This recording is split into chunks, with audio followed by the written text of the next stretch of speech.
The moment she said, "He is not my real father," something inside me shut off so clean. It scared me, no anger, no shouting, just that quiet snap in my chest, where 17 years of showing up had lived 1 second.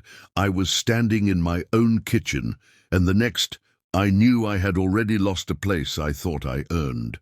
2 days later, I was sitting on a folding chair in a church fellowship hall that smelled like lemon cleaner burnt coffee and old decisions, listening to a young man look from a thin folder to my stepdaughter, then to my wife, and finally at me, before saying that what he had been told did not match what he was seeing, and that it hurt more than he knew. The room froze.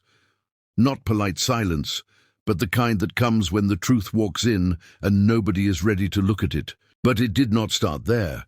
It started in Rockford, Illinois, in my kitchen on a grey November afternoon, when the wind off the Rock River cut through the walls like it had a reason. I had just come home from a job, rewiring an old storefront, hands smelling like metal and insulation, body tired in that honest way you earn from real work. I am a union electrician, 30 years in the trade wires. Do not lie.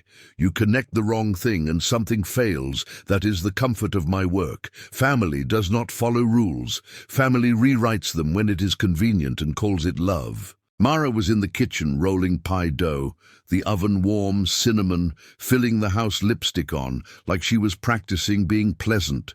She said, "Kendra texted," without looking up, and I felt that flicker, the one you learn to respect after enough years. "They are coming by Wednesday," she said, "just to say hi before they head out." I asked where. She said Madison, to meet Evan's family, far enough to matter, close enough to pretend it did not. I waited for the rest. So I asked the question you should never be afraid to ask in your own home, and I am coming to, right? She paused just half a second, but I have spent my life reading small pauses that hide big decisions. "It is just going to be me," she said, and something cold slid straight down my spine. "Why?" I asked. She sighed like I was being difficult. "Frank, it is complicated." And then she said the name Darren. The man who vanished when it mattered, the man who showed up when it looked good. Kendra wants her dad there. Mara said Evan's family is traditional. Traditional, I said slowly, and suddenly I understood what I was not. I talked about years, rides, repairs. The first car I co-signed because Darren was nowhere to be found. She told me not to make it about money. I told her it was never about money. It was about being there. She did not answer. The oven fan kicked on and the clock ticked louder, like it was keeping score. That night I did not fight. I ate the food. I cleaned the kitchen, habit, discipline, the kind of man who believes doing the small things right still counts. But my chest felt tight, like something was being pressed smaller and smaller. The next morning, I learned how easy it was to replace me a photo on my phone before my coffee finished dripping. Kendra, smiling, Mara beside her, Darren, standing where I should have been. The caption said family night, grateful to have Dad here. When Kendra walked in, later cheeks pink from the cold perfume too strong, I asked if they met Evan's family. She said yes. I asked why Darren was there instead of me. She shrugged and said, "He is my dad," then looked me straight in the eye and said, "Frank, you are not my father." The room did not explode. It went quiet. Mara said nothing. I whispered, "Okay," because anything louder might have broken something permanent. I grabbed my jacket and walked out, because in my line of work, when a wire is dead, you stop feeding it power. By the next morning, I understood. They did not just want me quiet. They wanted me invisible, and the pounding on my apartment door, hard enough to shake the frame, told me they were not done using me yet. I didn't raise my voice that morning because yelling would have meant I still believed my place was secure. Instead, I stood in my kitchen, holding my phone while the coffee burned and the smell of pumpkin pie filled the room. The screen showed a photo my stepdaughter posted late at night, her smiling between my wife and the man who walked out of her life years ago. The caption said, "Grateful to have Dad here," and that single word erased 17 years without hesitation. I remembered teaching her how to ride a bike on cracked pavement while she cried and yelled and then laughed when she finally balanced.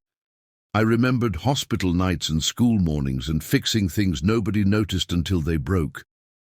I remembered being there when being there was inconvenient, and now I was being edited out because I didn't fit the picture they wanted strangers to see. When my wife came into the kitchen and saw my phone, she didn't look shocked or guilty. She sighed like someone tired of explaining something obvious. She said she's excited. "Frank, don't make this a thing." And that's when I knew this decision had already been made without me. My stepdaughter walked in confident and impatient. She saw the phone and rolled her eyes before I even spoke. She said, "His family is traditional. They wanted a good first impression," and I asked quietly what that made me. She didn't hesitate. She said, "You're not my father." Something inside me went silent then. Not anger, not tears, just clarity. I nodded because arguing would have meant begging, and I was done begging to exist in my own life. I grabbed my jacket while she told me not to be weird about it. My wife stared at the counter like it might save her from choosing sides.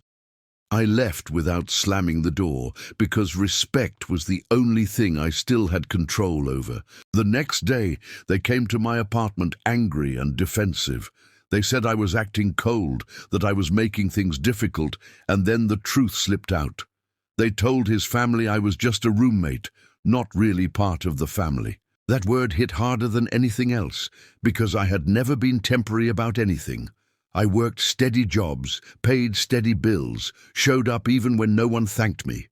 And now I was being rewritten, so their story looked cleaner. I asked one question, told by who? And the silence answered me. My wife admitted she simplified things. My stepdaughter said it was easier this way, and in that moment I understood that love without respect always turns into convenience. I opened the door and told them I was done talking.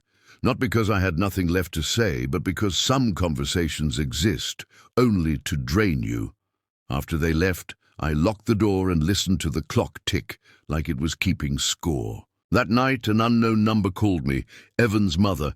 Her voice careful and polite. She said, "We were told you were just a roommate." And for the first time since this began, I didn't feel hurt. I felt clear.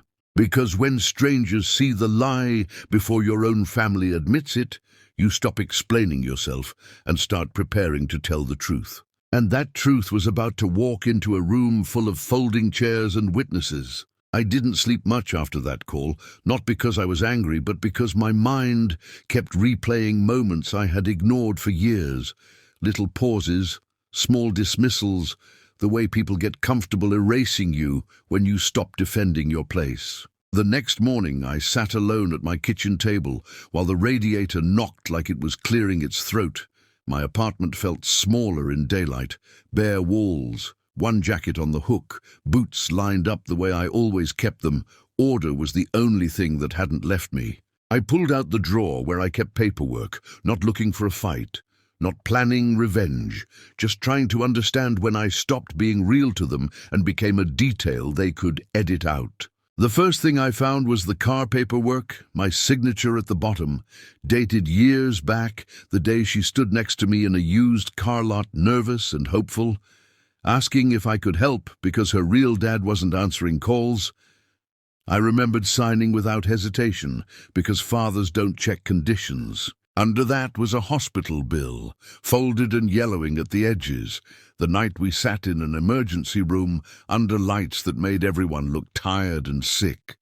I paid it quietly and never mentioned it again, because love isn't loud. Then the graduation program, my handwriting on the back reminding myself where I'd sit so I could get a clear photo.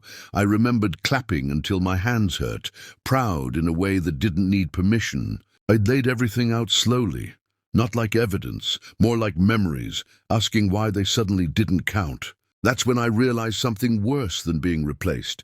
They weren't just choosing someone else, they were rewriting the past to make it make sense. And rewriting the past requires someone to stay silent. My phone buzzed, a text from my wife saying we need to talk. I didn't reply. Then another message came in from Evan's mother, inviting me to a small family meeting at their church before final wedding plans. Public place, witnesses, folding chairs, coffee urns. I read it twice and felt something settle in my chest. Not hope, not fear, resolve. I slid the papers into a thin manila folder, not everything, just enough. The folder felt light but steady in my hands, like something meant to be carried once and set down. Sunday morning came quiet and grey. I dressed carefully, not fancy, just clean, the good jacket without paint marks. Respect still mattered even when people forgot you deserved it. The church smelled like lemon cleaner and old coffee, folding chairs lined up unevenly. People murmured softly. I saw everyone before they saw me. My wife tense, my stepdaughter scrolling on her phone, Evan standing near his parents looking uncertain, and the man who replaced me sitting too comfortably near the front. I took a seat near the aisle, neutral ground, the folder resting on my knee, my hands folded over it to keep them still. No one greeted me, no one asked how I was, and somehow that told me everything I needed to know about how the story had been told before I arrived. The meeting started polite and careful, words like family and unity and smooth plans floating around the room, and every time the past bent just a little more, I felt the folder press against my leg. Then Evan's father looked at me and asked who I was. Before I could answer, someone else spoke for me, past tense, minimized, cleaned up. And that's when I understood I wasn't there to argue. I was there to answer one question honestly. And I knew that question was coming. The question came quiet, but it landed heavy. Evan's father folded his hands and asked how long I had been part of her life. Not sharp, not accusing, just trying to understand the gap between what he was told and what he was seeing. The room shifted instantly. Chairs creaked. The coffee urn clicked off. Even breathing felt loud. I didn't rush the answer. Some truths need space. I said 17 years. That I married her mother when she was 9. The silence that followed wasn't polite. It was thick. Like everyone realized something important had just surfaced. The man sitting too comfortably leaned forward to interrupt, but I lifted my hand slightly, not angry, just steady. I kept my eyes on Evan's father. I wasn't there to argue titles or defend pride. I was there to answer honestly. I said I was there consistently. Then I opened the folder slowly, not dumping papers, not making a scene. One document at a time, the car paperwork I co-signed so she could get to school and work when no one else was available. A medical bill from when she was 12, because that's what families handle. I pulled out the graduation program next, my handwriting still visible on the back, reminding myself where to sit so I could see her walk. I said I didn't keep these to prove anything. I kept them because this was my life. The silence deepened. Evan finally looked at her and asked if it was true, not angry, just hurt. She didn't answer right away. Her fingers tightened around her phone. The room waited. The man beside her tried to laugh it off, said it was being blown out of proportion. Evan's father stopped him with one raised finger and said, "Let him finish."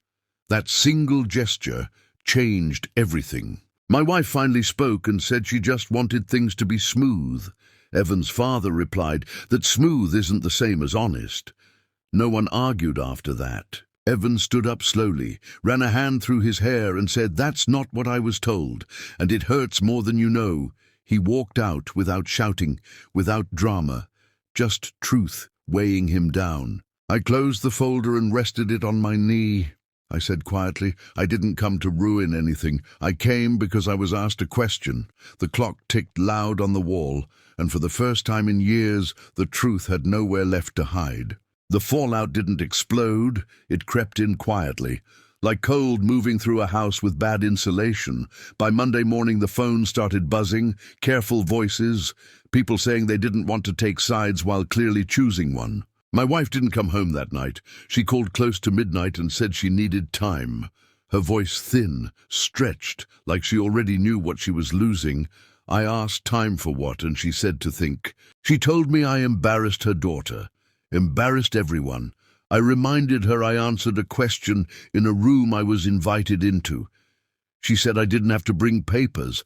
I said I didn't have to be erased either. That's when she admitted she knew the biological father had been talking for months, filling heads with ideas about image and tradition.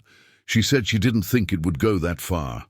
I told her, it only goes as far as you let it. The call ended without goodbye, not angry, just finished.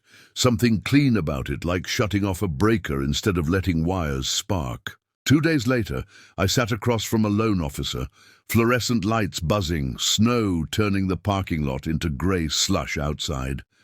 I said I wasn't there to punish anyone. I just wanted things clean. We went through accounts, obligations, names that still tied me to a life that no longer fit. I made one decision that surprised even me. I signed over the emergency fund I had saved for her daughter. No speech, no strings. She would need it, but she wouldn't need me tied to it. Walking out into the cold, the wind hit hard. The kind that wakes you up, not the kind that hurts. I stood there a moment and let it, breathing in air that felt honest for the first time in years. That night alone in my apartment, the silence pressed in. The radiator clanked, the clock ticked. Then my phone buzzed, a message from an unknown number.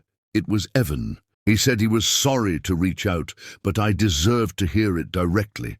He said once he knew the truth, he couldn't pretend it didn't matter. The wedding was on pause, not cancelled, just stopped. I stared at the message for a long time, not relieved, not satisfied, just aware that telling the truth always costs something, and sometimes it costs everything you thought you were standing on. I met Evan 2 weeks later at a small diner off the highway, snow piled dirty along the curb. Inside smelled like coffee and bacon and old routines, the kind of place where nobody rushes you. He looked nervous when he walked in, like a man about to say something that could change everything. He sat across from me and said he wanted to talk face to face because texts were too easy to hide behind. He told me he respected me more than the man everyone kept calling her real father. I didn't answer right away. Respect isn't something you hand out like change. It's something you live with after. He said his parents were disappointed, not angry. Disappointed that honesty had been treated like an inconvenience that hurt him more than any argument would have. He said the wedding plans were frozen. No dates, no deposits, no pretending everything was fine. He said starting a marriage on a lie felt like building on sand. Then he told me her daughter was scared, not angry. Scared because once a lie is exposed, you don't know who you are without it. She didn't know how to fix what she broke. He slid his phone across the table, a short message on the screen, thanking me for everything, no excuses, no explanations. Just that. I stared at it longer than I needed to. Sometimes apologies come too late to repair anything, but just early enough to let you breathe again. I told Evan something he didn't expect. That being a father was never about the title. It was about showing up, even when no one was watching, even when no one remembered. We finished our coffee without filling the silence, not awkward, just honest. When we stood up, he shook my hand like a man who finally understood what wait looks like. Later that night, my wife called. I watched the phone ring until it stopped, not out of anger, out of clarity. I was done living in a space where my worth depended on someone else saying my name. Weeks passed quietly, work, coffee, evenings, where the silence didn't feel like punishment anymore. I fixed things that weren't broken just to remind myself I still could. One morning I opened my old pocket calendar and started writing plans again. Small ones, normal ones, proof that life still moves forward even when a chapter ends badly. That's when I understood something that settled deep and stayed. Losing people who only loved you when you were convenient is not a loss. It's a release. The fallout didn't explode. It settled slow and quiet like dust after a collapse. People stopped calling, stopped explaining, stopped asking me to understand. My wife stayed with her sister, then longer, then permanently, not because of one meeting or one truth, but because the lie had been easier for her than honesty. My stepdaughter didn't reach out again, not with anger, not with blame. Silence instead, the kind that means she finally understood the cost but didn't know how to pay it. Darren vanished from the picture almost immediately. Once the story didn't need him anymore, he drifted away like he always had, consistent in his absence, if nothing else. Evan and his family moved forward carefully, slower, quieter, with honesty stitched into every step. Whether the wedding happens or not doesn't matter anymore. The lie already lost. As for me, life didn't suddenly get louder or happier. It got cleaner, no pretending, no shrinking myself to make others comfortable, no waiting to be acknowledged. I still wake up early, still drink bad coffee, still show up to work where wires behave the way people don't.